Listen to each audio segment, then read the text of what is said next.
Welcome back mga kaaldab. Ito na naman po ang inyong lingkod, si Mr. Destiny. At magbibigay po tayo ng pinakamainit na update po ngayon sa social media. Ito po yung pinaka-latest mga kaaldab na post nga po nakuha sa mga kaganapan kay Alden Richards sa Pampanga. Ito yung pinapaliwanag ko na hindi po nila maintindihan. Kasi kung umalis po si Mengay at pumunta ng Singapore, makikita at makikita po siya. Di po ba? Kaya nga sabi ko sa inyo, imposible po na si Mengay nakaalis nang wala nakakaalam. Si Mengay dumating na walang nakakaalam. Common sense na lang po, ang patunay lang po talaga na hindi po talaga umalis si Maine Paul Quezon. Kasi kung titignan nyo, dudumugin ng tao yan eh. Di po ba?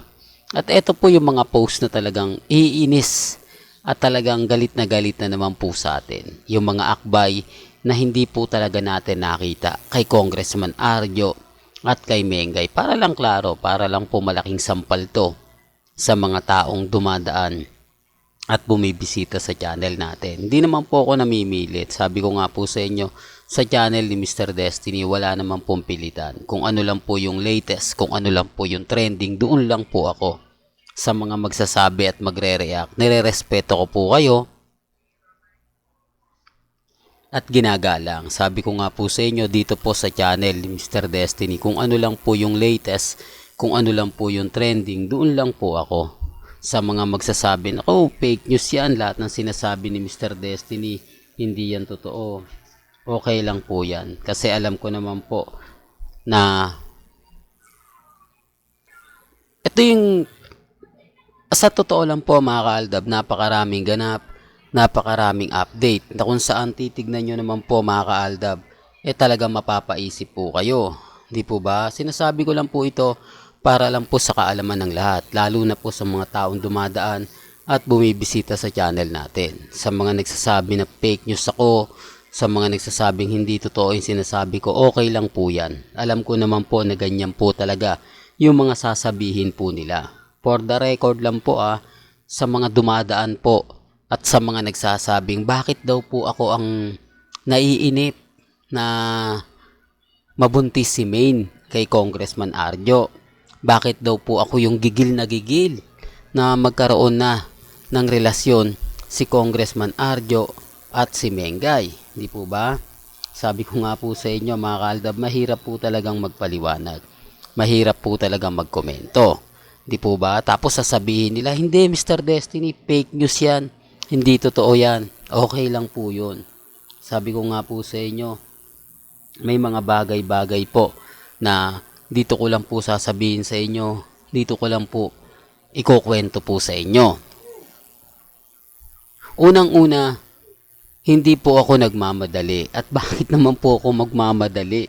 Galit na galit nga po ako kapag sinasabing buntis si Mengay tapos ako pa yung nagmamadali. Di po ba? Bitter sila. Bakit hindi po nila sabihin o unang iba si Ibyang? Kasi si Ibyang dalawa pa nga po gusto, di po ba? Na para may kalaro agad yung isa at pag nagpakasal sila, agad-agad daw silang pagagawain ng anak para may babantayan na siya. Kapag may shooting sila, itatago niya po raw yung anak nila Mengay at ni Congressman Arjo. Mahala daw po sila maghanap. Basta, kumbaga, dyan kayo, ako mag-aalaga ng apo ko. Di po ba? Sinabi niya yan. Baka sabihin nyo na naman, paulit-ulit ka Mr. Destiny. Sinabi mo na yan. Di po, para lang klaro. Para po bakit po si Ibyang nagsalita ng ganon, hindi po binash. Hindi po sinabing, nagmamadali ka, marunong ka pa sa mag-asawa. Di po ba? Hindi wala po akong nabasa na negative comment na magsasabing ganon. Puro positive nga po lahat ng comment. Oo, ganto ganyan. Wala man lang pong bumatikos ni isa na nagsabing, bakit naman siya nagmamadali? Hayaan mo na lang yung mga anak mo kung saan sila, kung anong ganito ganyan. Ibig kong sabihin kapwa nila army na. Hindi po ba? Wala man lang bumatikos. At talagang lahat pumabor sa kanya.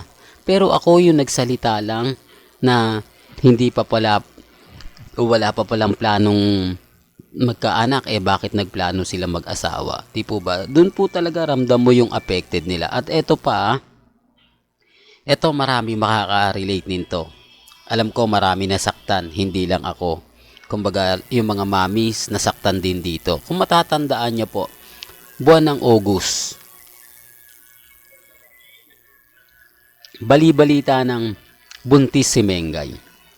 Kumbaga, mga katapusan to ng August, kung di ako nagkakamali, mga August 20 o August 30, dito na po naglabasan. Pagpasok po ng September, nag-post po si Mengay. Hindi natin pwede makalimutan do dahil napakaraming pambabas ang inabot ko rito. September po, nag-post si Mengay na inaantok siya. Di po ba? Doon marami na pong komento. Marami na nagsabi, naku, buntis na si Mengay. Sigurado to, 101%, sabi nung iba. Pumunta po agad-agad sa channel natin at galit na galit. Ayan, Mr. Destiny, buntis si Mengay. Ano masasabi mo? Nagdadalang tao na siya. Wala pa siya sa EB. Bakasyon siya. Di po ba? Ang dami ng mga komento. Talagang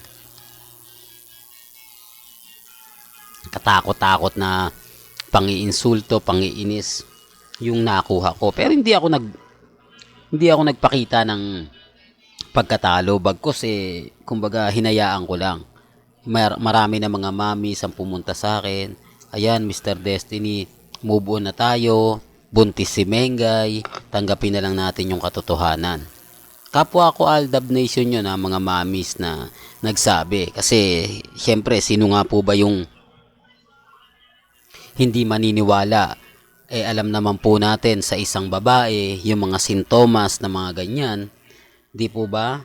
Kaya nga po sabi ko sa inyo, yung misis ko kapag ganyan mga panahon na inaantok, laging tulog ng tulog, matik na yan, di po ba?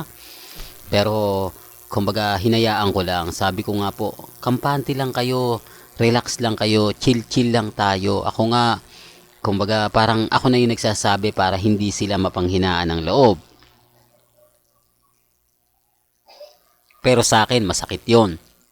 Kasi kahit ano paliwanag ko, medyo hindi ako paniniwalaan. Di po ba? Kasi Mengay na nag-post nun eh. Si Mengay na mismo yung nagpahayag nun. Kaya medyo masakit. Di po ba? Pero mga kaaldab, yun September pa lang. Pero nung lumabas po yung mga issue na yon, ang tagal. Di po ba? Pero bakit wala pong nambas dun sa mga taong nagmamadali naman kayo ng buntis si Mengay para inaantok lang? Buntis na agad sa inyo. Bakit hindi po yung mabash? Sa tingin nyo? Bakit yung nagpakalat na yon hindi siya, kumbaga, umani ng maraming batikos? Bakit hindi siya sinabihan, no, nagmamadali ka naman. Porket na inaantok lang yung isa, buntis na sa'yo. Oh, galing pa kay MJ Marpori yan, ha?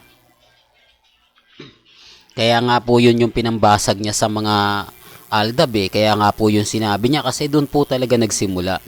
Doon po talaga kumalat ang issue na buntis.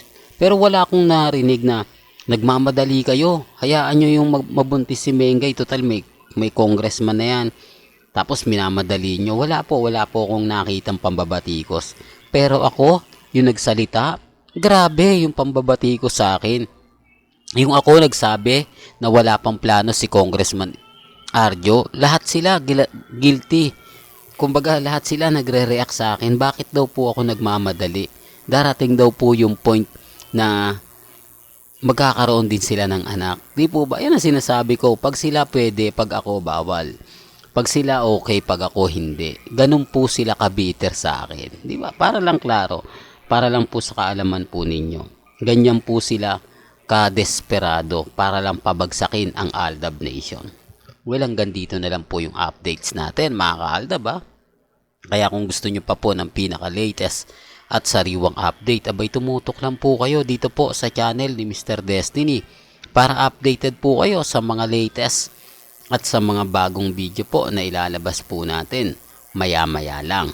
Kaya kung bago ka lang sa channel na to at isa kang true-blooded Aldab Nation na nagmamahal po kila Mengay at Isoy, tama po ang channel na pinuntahan mo, kaya consider na po kitang bagong subscriber. At huwag mong kalimutang i-share ang mga video po natin sa mga mami, sa mga titas, at sa mga senyor. Hanggang sa muli, salamat po sa panonood at pakikinig.